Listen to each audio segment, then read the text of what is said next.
This is Stephen Varnes from Nebula Drag. You are listening to the Doom Tomb Podcast.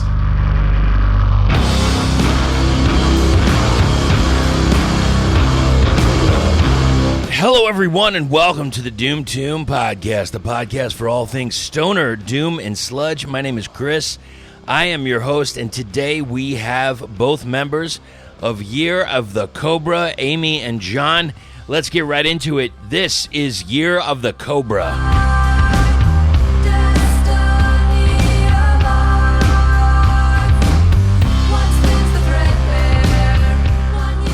Here we are again. We're at Yucca Tap Room, but we're on the pinball side, the electric bat arcade, right next to the Tiki Bar.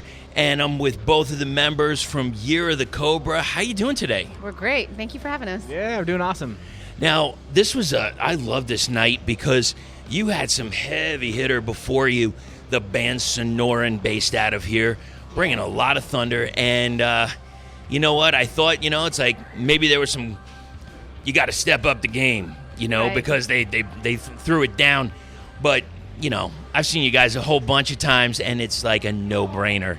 You always bring it. And for a two-piece, the power that you both have is just so incredible. So how's the tour been going, or how far into you are it? We're about halfway through. This tour has been great. It's by far been the best West Coast tour as a headliner we've done. Most shows have been super packed out, and it's been awesome. So. Now, last time I saw you both, you had a tour that you were sharing with Lord Dying. That's right. Mm-hmm. And did that take you over to the East Coast, or how far did you go? We went. We went to New York. Yeah, St. Vitus. That's right. It was. That's the spot. Yeah, North American tour. We did all of the U.S. and even parts of Canada. Even Canada. Yeah. Right. Fantastic. So, is there anybody that you're looking forward to seeing on this tour that maybe you haven't played with yet? We're playing with our good buddies in Horseneck in Nevada City in a couple days. They are awesome. Like, their tones and their songs are super rad, so that's I've been waiting for that one. And how about yourself? Well, I mean, we've already played with them. We played with them in San Francisco, but Locaster. Yeah. We were really looking forward to playing with Locaster, and they just have a brand new release. Yeah, that's right. Yeah, they did.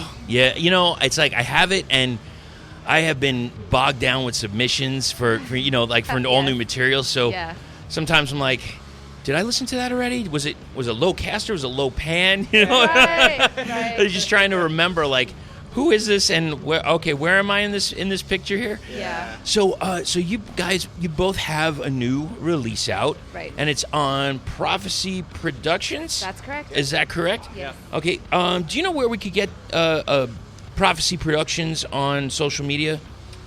Yeah, they've got Instagram and Facebook, all that stuff. They've been a pretty big metal label in Europe for the last 20 years. Right. And they just expanded and opened offices in the U.S. And we were actually their first American band signing. What better people to start off with? Yeah. I think it's awesome. Yeah. So, first off, I want to get into the tracks if you don't mind, but the artwork. Yes. How did that come about, and who did it? Yes, Hal Miller from Rituals Design. He lives out in Brooklyn. He did the front cover and the back, and then Josh Wilkinson from the company did the layout, with the photo collage and everything else. Yeah. Fantastic. It's kind of a collaboration. You got some beautiful colors with it too. Yeah, it's gorgeous. Yeah. They really look stunning. Do you mind if we go over the tracks? Sure. No, let's do it. Okay, so let's do it proper. Year of the Cobra, Ash and Dust is the new release. Mm-hmm. Hold on a second here. What do we got here? Okay, hold on. There we go. That's it. Okay, let's start off with the Battle of White Mountain. What can you tell me about that track?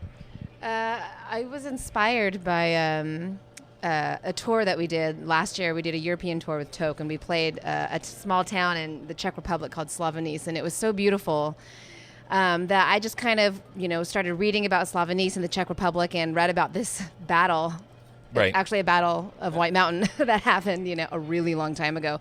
And I thought the title of the battle was really cool, and I thought it'd be, kind of a fun, topic to explore. Absolutely. So, the idea of that song started 2 years ago.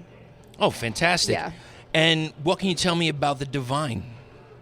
Oh, the Divine is for me, it's like groups of three, and they're all about just trios of essentially like Greek gods, Okay. So there are the Fates, there's just the main gods, and there's the Gorgons, it's just, I don't know. I thought those were really interesting, so I chose actually four of them, four groups of three, and sang all about them. And, So- musically, that song, Amy had like the main riff for it, and she Right. came to rehearsal one day, and how that song began and like how it ended up is Right. vastly different.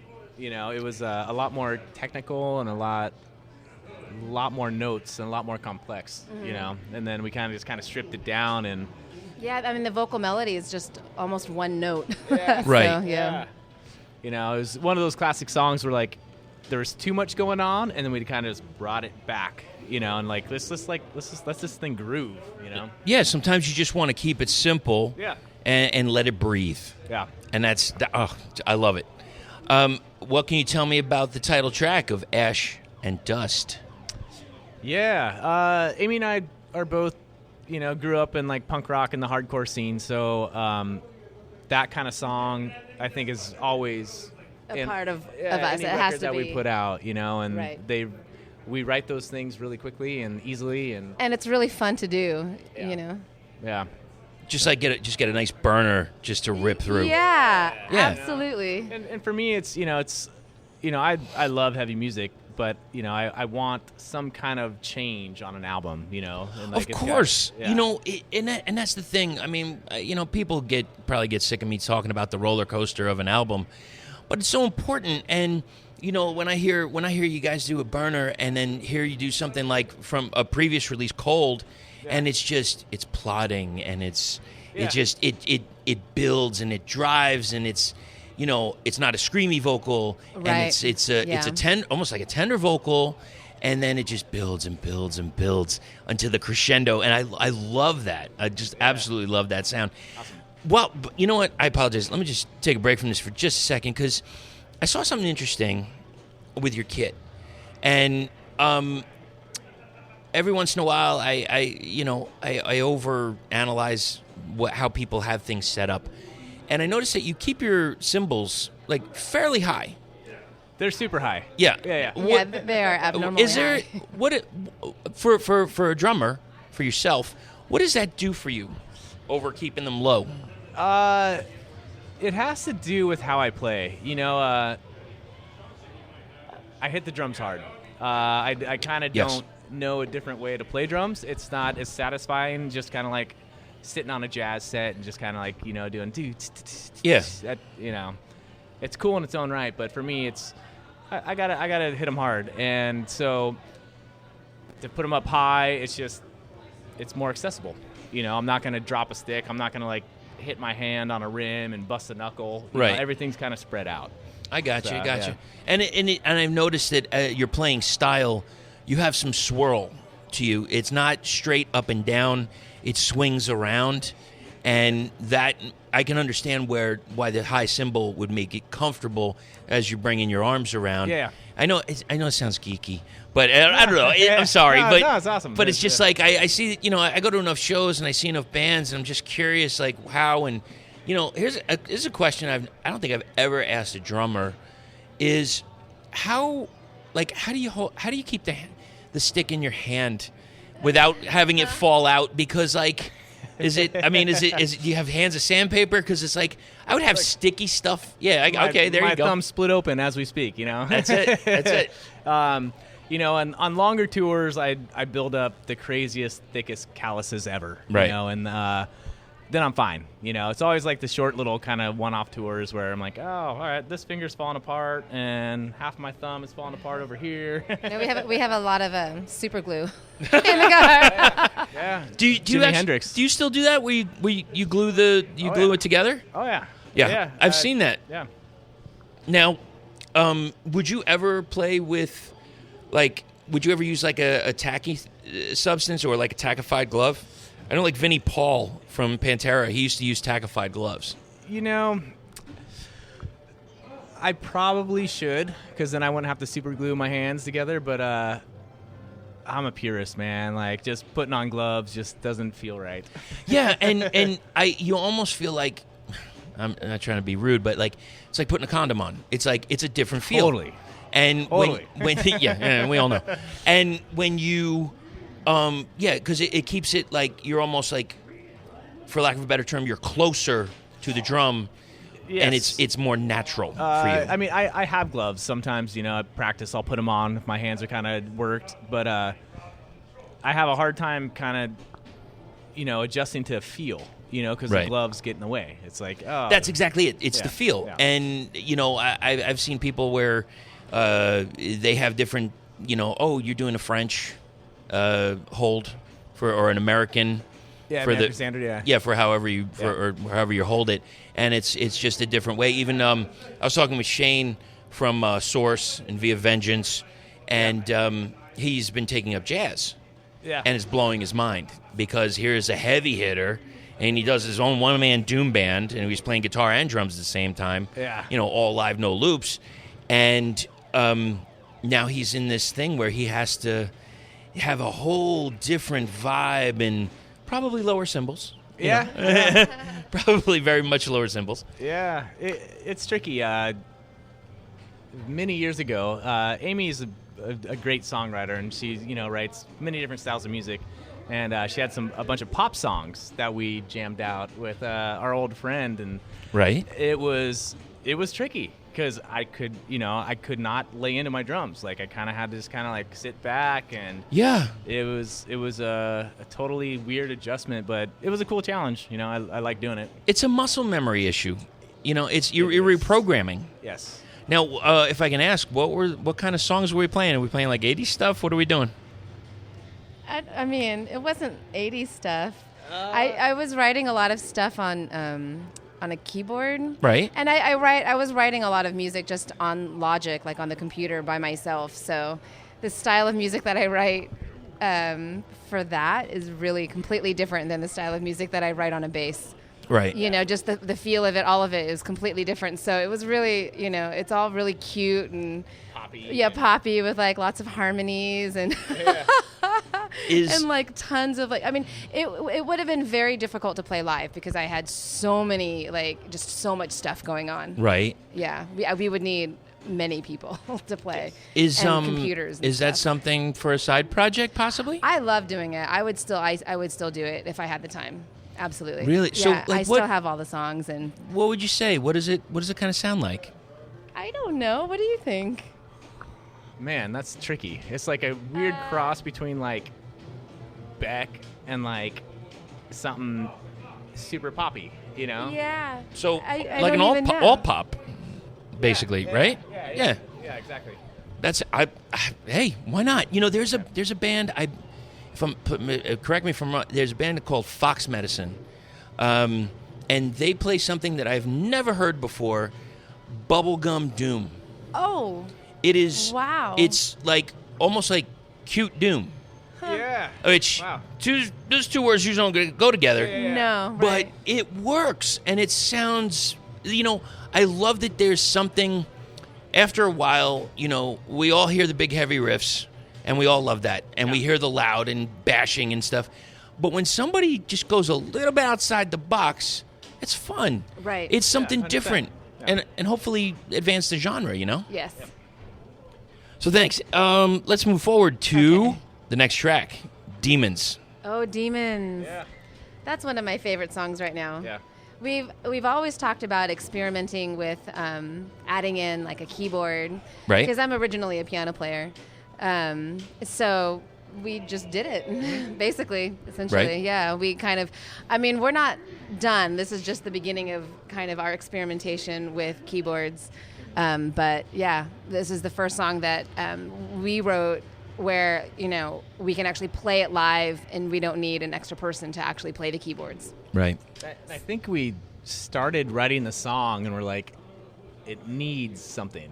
You know? Yeah, I mean, the song itself is very simple, Right. you know, and just having that extra layer. I mean, all of the songs that we write, you know, I have to think about all of the different layers that are involved, because if it's just one simple bass line, then it's going to get very boring, Yeah, you know, yeah. so that's why I add in a lot of chords, or I try to add in a lot of like, just, you know, whole notes and then higher chords, you know, just a lot of different kind of layers within it. So, and that also gets kind of limiting after a while. I only have 4 strings, and so adding in a keyboard was just another kind of dimension. So I'm really excited about writing more songs like that. Yep.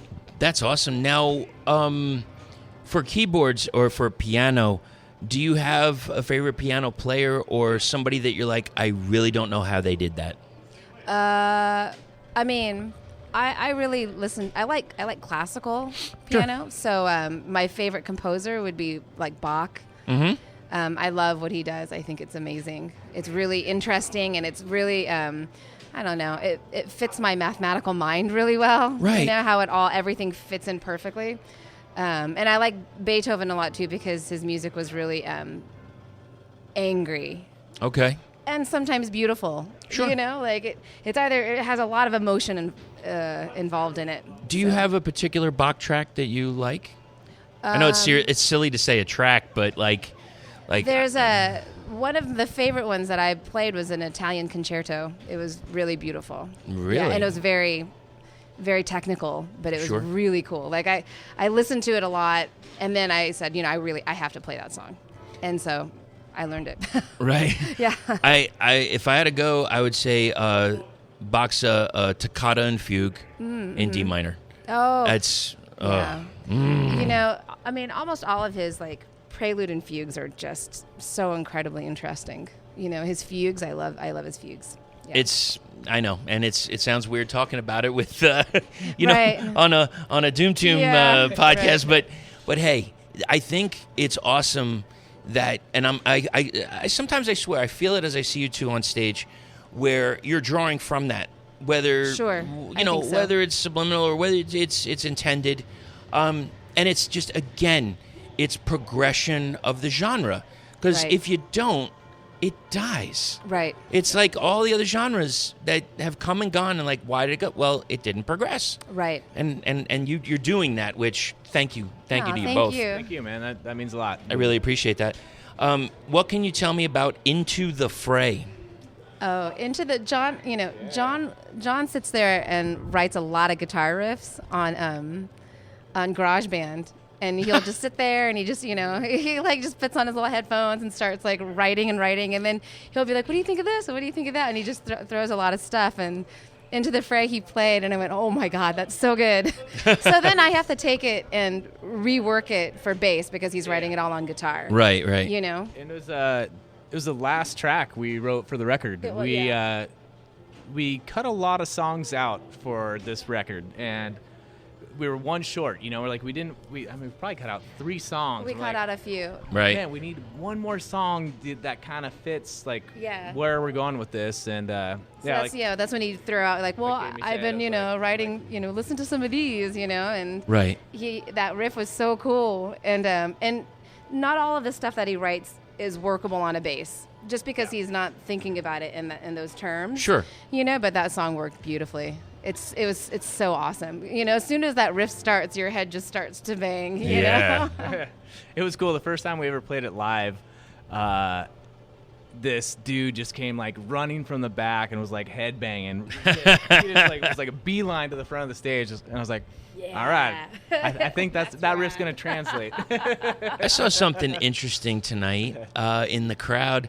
I saw somebody doing like almost like a borderline Grateful Dead dancing. I thought Yeah. too. Did you see that? Yes. I was like, interesting. Okay. Well, okay. Yeah. And I mean, it takes all kinds. And God True. bless you for being here. Thank Yeah. you. Appreciate it. Yeah.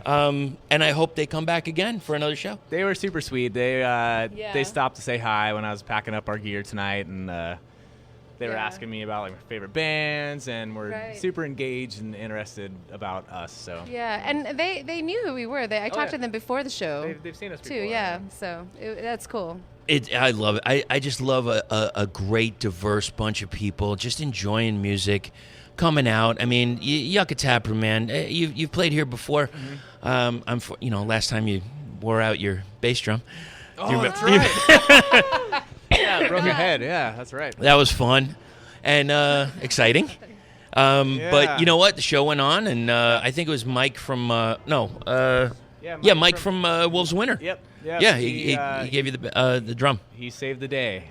He's a good dude. Haven't seen them around for a hot minute, so Wolves, if you're listening, guys, get back out there. We miss you. Yeah, I was talking with them about hopefully having them on this bill, but Right. they're kind of riding and taking a hiatus for a little bit. But They are. They'll be back. I sincerely hope so. Yeah. I really do. Blah, blah, blah. Where are we at? At the edge. We're at the edge. At the edge. That song was really funny. I think we wrote the song, and I think we were kind of questioning whether we wanted to put it on the album or not. Yeah. Really? We weren't 100% behind it. I really like it because I think it's really pretty, but it's so different. Right. And so we were worried that it wouldn't. That just people wouldn't get it. And I think actually it's turned out to be a song that a lot of people like. Yeah. No, it's a trip. There's this big rock radio station in Seattle called KISW. Right. And one of the DJs, he's got a metal night, and that's the song that he always plays. We're like, all right. It's so interesting. Yeah. It's like Sepultura, Slayer, and all these heavy bands. Then we'll throw in At the Edge from Year of the Cobra. I'm like, it's the roller coaster, man. Yeah. You need almost like a palate cleanser. Yes. Yeah. And it works perfectly. Yeah. You know what? I got a question. I'll ask you later. I want to get through this. First off, Dark Swan. Yeah. Gosh, I haven't heard that song in a really long time because we haven't been playing it. I really like that song. It started off kind of with the drum beat, I honestly don't remember what it sounds like. We were just Okay. We were writing songs to the record, and usually we come to practice and okay, here's a riff, let's work on that. Sure. And we just started jamming some stuff out, and I think, I was like, hey, here's this kind of drum intro that I kind of felt, and we kind of went from there. Right. Yeah. I do really like that song. If you, I don't know if you ever heard it. There's this thing called Bandcamp. If you want, you can check it out. It's on Bandcamp. If you want, you're more than welcome to. It's funny because after we recorded it, which was I think in April. Right. We really don't really listen to it. After it was recorded and mixed and mastered and it gets sent in, then we don't ever listen to any of it again. So when we decided what our set list was, I just Yeah, we don't listen to our band. Yeah, so we don't put it on. So I hear you. It's the songs we really like, or we notice that other people really like. Those songs make it into our set list that we play live. Right. And we did have somebody ask for us to play Dark Swan yesterday. Really? Yes. Now, a lot of the time, when you record, things evolve in the studio, so you have to come back and almost relearn some certain songs. Of course. Right. It changes. And you're like, oh yeah, we rearranged this and we came up with this other different part, I got to admit, I do like that. I love when I go to a show and see a band and they're playing a track I love, and they add an extra verse which is usually rare, but an extra intro or an extra outro or just something extra ooh, you went there. Oh, that's nice. Yeah. Oh, I really like that. So we got one more track here, and that is In Despair. Yeah, we've been talking about doing just an acoustic song for a long time. Nice. And John also has a book of lyrics, and he calls them lyrics, but I think they read more like poetry. They're really beautiful. So a lot of times when I can't think of words to say, he'll toss me his book or send me an email of whatever stuff he's written. Sure. And I was looking through it, and I found the lyrics to that song. and I was like, wow, it was really long. And I'm like, it's so pretty and so sad. Like, we should write a song around it. So we went into rehearsal, and I just said, listen, I read that poem that you wrote, and I think that we need to write like a song kind of like this. Right. And then I started playing that riff, and then I sang the song on top of it. And I'm like, well, what do you want to do on top of that? Right. And he said, nothing. It's perfect. He's like, I don't want to play anything on top of that. I think you should just do it exactly like that. Right. So that's basically all I did. Was I reworked the end of the song, the lyrics, because 2 reasons. One, it wasn't long enough to fit all of the stanzas that I had. Right. And the second one was that it ended so sad. It was so depressing. I thought that, like, I don't know, I had to change it so it wasn't so utterly depressing. I felt like it was one of those songs that somebody would listen to and maybe, I don't know, commit suicide because it was so sad. Well, or maybe, I don't know. I just didn't want to be I just didn't want it to be our fault if somebody was like, "Oh, that sounds like a good idea. I'm gonna like." I appreciate what you're saying. I'll spin it a little. Okay. I'm thinking more of you're gonna have somebody that was in the dark, yes, and because they heard it, they can now come out. Because we talk about that a lot on the podcast. And yeah. There's a lot of people, whether it's bands or people out there. We all know people that have depression, right? And if it's that one thing, yeah, whatever that one thing is that gets them out, right? Well, God bless you. Do it. Yes. And I'm going to throw this out there. So listen, everybody. I say this every once in a while. Pause this. Go check out the album. Listen to it. Listen to that track. If you're feeling down, send Year the Cobra a message. Say, like, it might have helped. Yeah. I would not be surprised if it does. That's what I hope. I mean, the ending was reworked, so it kind of became. I mean, it's called In Despair, Right. It's still very sad, but it's not as hopeless as I felt like your original lyrics were. Yeah, I mean, any kind of art is an right, outlet, you know what I mean? Absolutely. Like, it's certain things you write and you come back to, you're like, whoa, that was really fucking dark. But that's what I find most interesting about reading your lyrics, right? Is that it gets me this window to this inner side of you that I don't, you don't ever show me. I don't even know it exists. And then I read these lyrics and I go, whoa, he's got a little something going on there. I had no idea. But I get to beat the crap out of my drums and write songs and like get it out. It's that's his outlet. Yeah. And for some Right, people that are going through something, your music can be their outlet. Yeah, totally.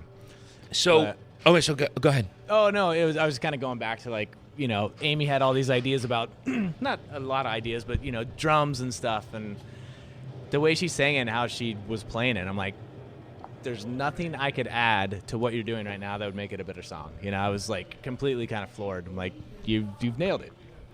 That's awesome. Yeah. Now, you said that you had a few extra tracks that didn't make the album. Were they pieces or are they full songs? And do you think that you might flesh them out for the future? Some were pieces, some were full songs. We actually were just talking about it a couple weeks ago, about one of the songs. And I really, really like the song. I didn't get to finish all of the lyrics. I kind of got stuck halfway through that. But that's definitely a song that I think that we're going to start reworking and kind of getting back into. I wouldn't be surprised if some of the songs didn't make it on later records, because we're evolving as a band. Okay. It's we've branched out a lot, and some of those songs aren't ready yet. Okay, fair enough. I think it would be too hard of a left turn to put them on a Year of the Cobra record. But, gotcha. Yeah. Have you had other songs that you still have on the back burner, like way back, and that you're like, someday I'm going to flesh this out and make it work? There's actually a riff that he wrote this was like the second, that we really like that we just never finished. We were like, I like this riff, and I don't know where to go after this. So the running title's the Tractor Song. That's right, the Tractor Song. The Tractor Song. It's a heavy as hell riff. It's really cool. We should really go back flushed to that. it out, Yeah. and we probably could do that now. Yeah, we'd probably write it in about 30 minutes. I think so. I think just we were still trying to figure out our sound, so we didn't know really, what we were doing. Yeah. Maybe you can submit it to John Deere after, and you never know. Just throwing it out there. Yeah. We got to evolve the music. That's all. Yeah. All right, well, thank you for that. I appreciate you letting me go track by track and get a discussion on that. Where can we pick this up? New records everywhere. Prophecy Productions put it out. They've got a website worldwide. So, if you're in Europe, you can go through the European store. If you're in the U.S. or Sure. North America, you can order it through there. Bandcamp, iTunes. The only spot I think it's not on is Amazon. Okay. But we're working on that. So. Well, Bandcamp. Bandcamp's king for me. Yeah, Bandcamp's awesome. I am on there every day, and when I go in certain forum sites, I'm looking up, people that, they send me stuff, and I say, let me check this out, put it in the wish list, and then you go through, you burn through the wish list and say, all right, I'll keep that one, I'll get rid of that one, I'll keep that one. Yeah. And but I love using Bandcamp because It's awesome. I don't know. Let me ask you this, because I don't think I've asked an artist this yet, but does Bandcamp do you right? Bandcamp's awesome. For me, it's more as a user now. Right. Just with our new label, it's through them. Sure. But I love looking at the new artists and best-selling artists and Right. just getting to know bands. I'm like, oh, I didn't even know about them. Sure. Let me check them out. So Do you check it out on your computer, or you check it out usually on your phone? usually on my computer. Do you have the thing, I have it on mine, where I save genres? Do you have that? You can save, instead of just waiting for somebody to tell you, you Yeah. could have, say, stoner rock, doom metal, sludge metal, riff rock, southern rock, mountain rock, whatever it is, and those like top sellers come up there. Yeah, so on a laptop, if you scroll down, you can go to you can choose your genre. Sure. You go to the doom metal and then top selling and the Yep. new artists and all that. So that's kind of how I kind of filter it through it all. And There you go. I like having it set because if otherwise I don't have the time. Yeah. I just get lazy. So, okay, let's move forward. We got a few quick questions. I tried this way back, even when I interviewed you originally, and I forget about it, and I can't remember shit. I ask a question to ask that another band asked, and then I want you to ask a question for another band. Oh, yeah. Right, Yep. And I lost it. I came back to it. I lost it again. And sometimes, I have 4 or 5 interviews waiting. I can't remember who asked what. Yeah. Or I can't remember, I got to go through the whole interview to remember. So, anyway, these are the ones. This is what the ones I remember. Yeah. The first question, I would guess, would be in 2 parts. What is an essential album, like LP, that you have to have? And what is your most coveted piece of vinyl that you own? It's so hard because there's so many, in all different kind. You know what I mean? All just different genres. There's so many. I don't. I think I got mine. Okay. You go. Minor Threat complete discography. That was a game changer when I was a young kid. Good pull. To this day, I can put on that album, and I'm just as stoked and love it. Right. Most coveted vinyl that I have. This one's coming out of left field, but I love the band The Darkness. So I've got their original pressing of Right. their UK release. It's like a Nice. gatefold with a poster in it, and it's amazing. Is it? That's the one with. Believe me, I would love to sing like that. Oh, yeah. What is it? Oh, I believe. Is it? I believe in a thing called Yeah, love. yeah. And is Yep. Black Shuck on there? That's the first song, yeah. Fuck, do I love Black Shuck, man? Why? I don't know what it is. That's great. There's something about them, and I Yeah. thought I saw them touring recently. Oh, they're still Killing it. Yeah, they took a hiatus. Their singer had some issues for a while, but now Okay. they're back together and they're a touring force and putting out records still. But their first record is it's a gem from start to finish. And That's awesome. I was able to acquire the first pressing from the UK label. I can't wait because I'll put stuff in show notes that we talk about.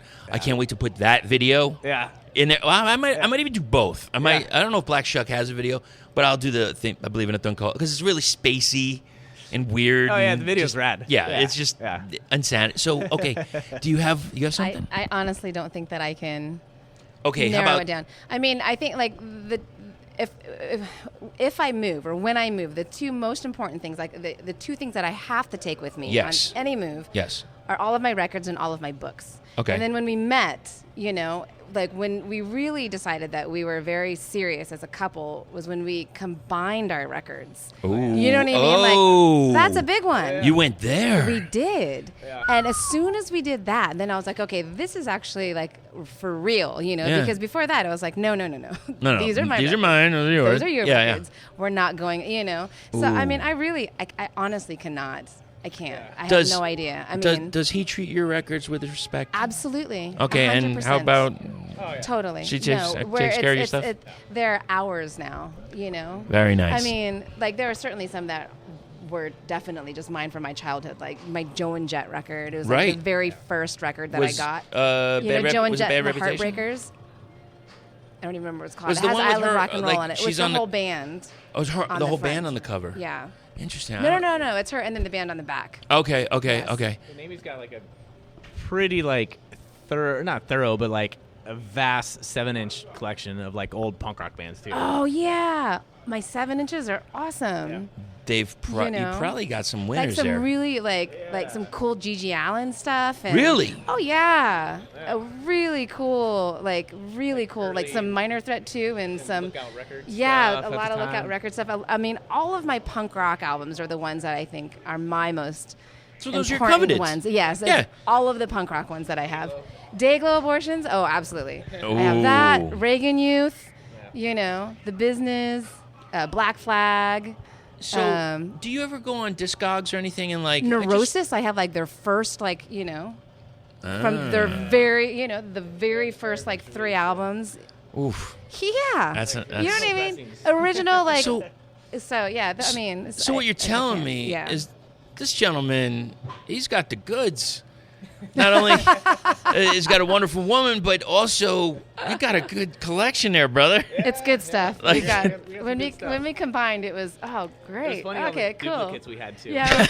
yeah. I'm like, all right, this is gonna work. Now, do you like? I was going to say, do you go on Discogs and ever look like? Let me see what this is worth. No, I haven't. No, it's it brings us too much joy just to have them. Right. Be able to like I would never sell listen them. to them. Yeah. You know. Sure. No, not in selling. Of course, just right, in just to like, see. let me What see the what value I of got, that. you know, kind of thing, you know. I haven't really. I mean, I guess it would be interesting to do that. I did look on Discogs actually about the Darkness record that I acquired because I got it for like pretty cheap. Right. It's, it's like $150 record. Nice. I'm like, all right, cool. I did it right on that one. I didn't. You did good. That's And funny. there is something about that when you just look and you're like, I ain't getting rid of it. Yeah. But Right. somebody else wants it, I know. And Yeah. you know, whatever.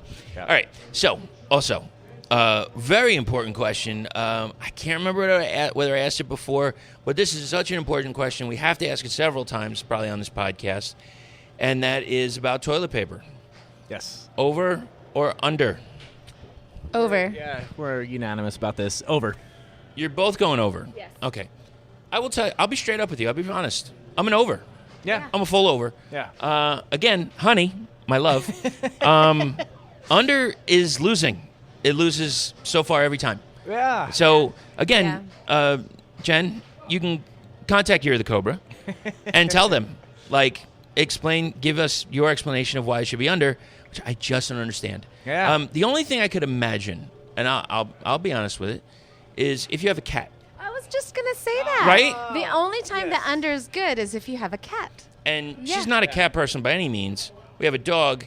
He doesn't care about toilet paper, Right. as he shouldn't. Yeah. And so over should win. Yeah, you would And think so. If I still have the picture, I'll show you when we're done. It's a real silly pic. Anyway, thank you both so much. Do you have a question to ask the next band? Have you any question? Anything. There's only one answer to this question, but I'm going to ask it anyway. Oh. Ooh. Pineapple on your pizza or no pineapple? Ooh, this has been a hot button topic on this podcast. Oh, Let me really? tell you. Oh, yes. This is like it. You know, we're curing society's ills. Yeah. Sure. And it's pressing, and there have been people pro, and con for several reasons. I don't know, man. I personally, I don't care. But I know people are like, you're not a purist. And I'm like, no, I'm not a purist. Yeah. I put I don't know, put M&Ms on it for all I care. So, do you have a question? I don't. I mean, I don't. Did we ask this question last time? Which or one? Did somebody ask us carne asada or al pastor? Yes. Yes, you did. That's right. That's right. You know what? I gotta. Okay, now that you said it, because I might not have remembered it. I'll be honest. I gotta write that down and ask the next band. So okay, so here's the thing: pineapple on pizza, yes or no? Absolutely no. Absolutely no. Wait, Yeah, no, you're not definitely going with- no. you don't want to know. No. Like fighting words. okay, all right, hold on. All right, let's just ease for a second. So no pineapple on pizza. What up? Like pineapple and ham on pizza? Nope. No. Nope. No. Really? Never. Definitely no. All right, now I'm going to go back. I'm going to go back old school, talk from a band that I interviewed, Nikos, from the band Twin Giant, a while ago. And his question was, what is your favorite topping on pizza? Oh. There's one answer to that too. Oh, well, for you. Wait, all right. Oh, You're like wait a minute, an let me ask. 8-year-old boy Is he a when pure, it comes to pizza. is he a purist? Oh, yes. So it's pepperoni? Yeah. Oh, yes. Okay, and what are you getting out of the pepperoni? Pure Other than awesomeness. salt. It's salt. There's the extra grease. It's delicious. It's just like, I don't like pepperoni I know, pizza. you're crazy. Okay, I so know. if you're ordering a pie, are you doing a half and We half? have to do a half and half. So we got half pepperoni and Because I like vegetables on my pizza. Okay. Like, I like a vegetarian pizza. so Yeah. veggie pizza. Lame. I know. But not pizza. you like it too, though. You'll have your pepperoni, and then you'll have like a slice of my veggie, and you'll be like, oh, that's very sell me out. refreshing. That ain't But the pepperoni with the veggie is really, really good. Hey, I love a combo pizza too. Now, but it's got to have some pepperoni on it. Are you, when you order a pizza, are you a single slice eater, or are you like, do you take are two you a slices? folder? No, you take two slices together. Oh. Yes, to get the big fat one. I haven't done that, but we saw it was on this tour. Some guy, we were after a show. He got two slices, Right. And he did the double taco, Yes. the double fold. And I was like, Oh, Interesting. I see what Huh. you did there. yeah. I was Very, very nice. like, all right. This is making me want pizza. Now, All right. final question, because I don't why food always comes up on this. I don't know, but That's awesome. we'll go through just a few. Hot sauce on pizza, yes or no? Once in a while, yes. All right. Yeah. I'm a Cholula fan myself. Oh, Okay, yes. so- Yeah, 'Cause Cholula it's- would be yummy. It's light. It's not gonna, It's you not know. overpowering. Yeah, It's got a good flavor to it. Sure. There was a guy out of Florida, Tahiti Joe. He had a Polynesian garlic. Oh, just gorgeous. Oh, amazing stuff. Yeah. I'm sure TahitiJoe.com, I guess. I don't know. I'll see if I can find them in show notes or whatever. But yeah, that was so good. Now, okay. Sometimes my wife gives me shit about this. Ranch on pizza. No. I like dipping my crust in ranch. It is good. Yes. I'm gonna go on further for you. If you're into like, well, you're into pepperoni, so this is like basically given. Little butter, right? And like a minced garlic, mix it up. You don't have to do a lot of butter. You can even Yeah. make it kind of pasty, and then dip that. Dang. Oh, dear Lord.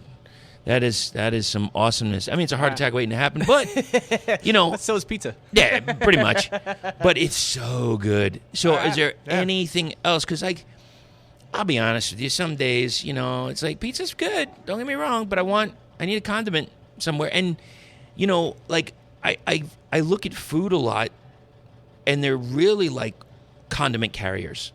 Like, Yes. like Yeah. fries are just they're a conduit for you to get more ketchup, you know, Yeah. in your mouth, Yeah. and all other things.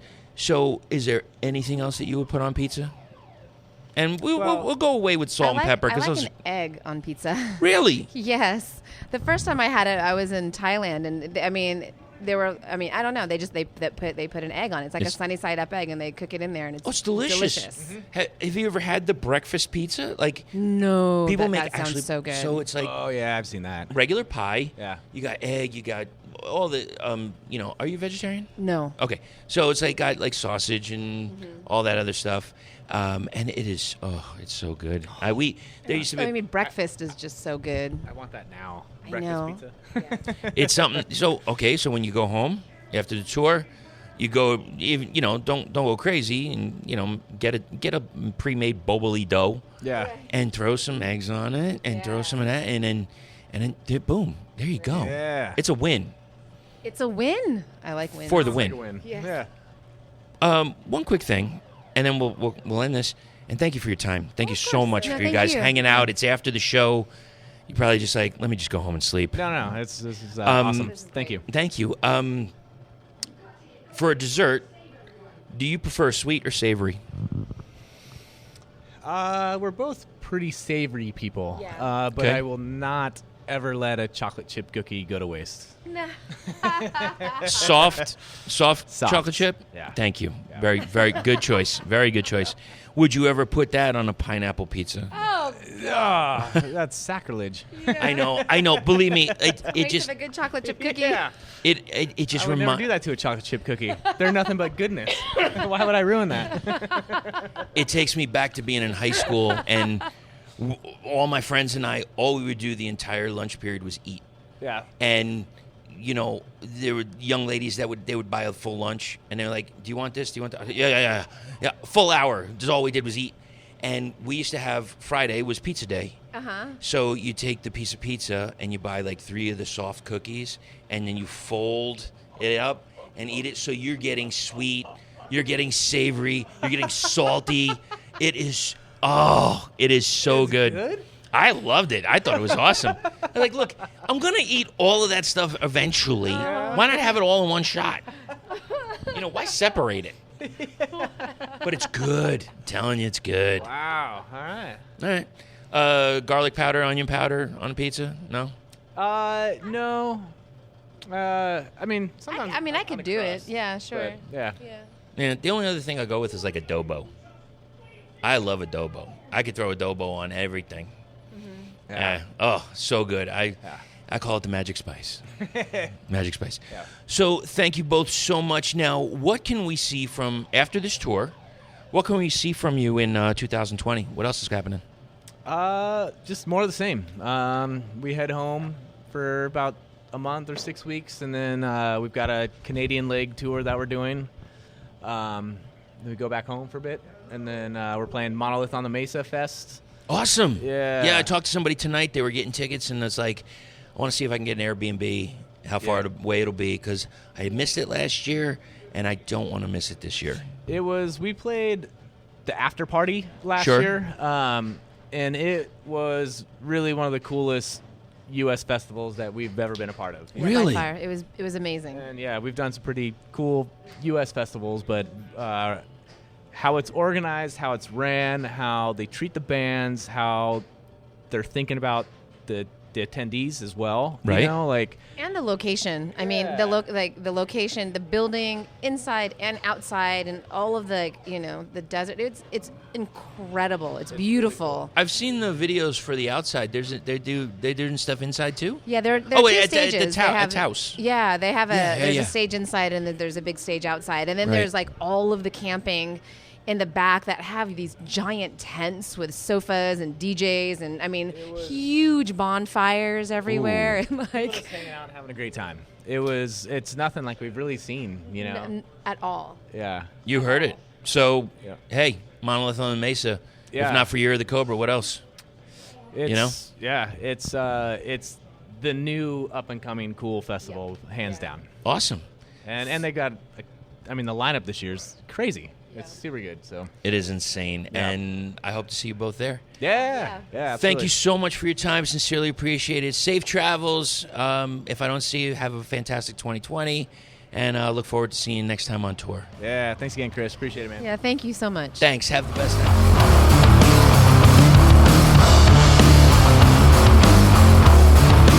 Thanks to Amy and John for hanging out with us. Let's hear a track off their latest release, Ash and Dust. This is the Battle of White Mountain.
doomtombpodcast@gmail.com. That is how to reach us. You can reach us on social media at doomtombpodcast.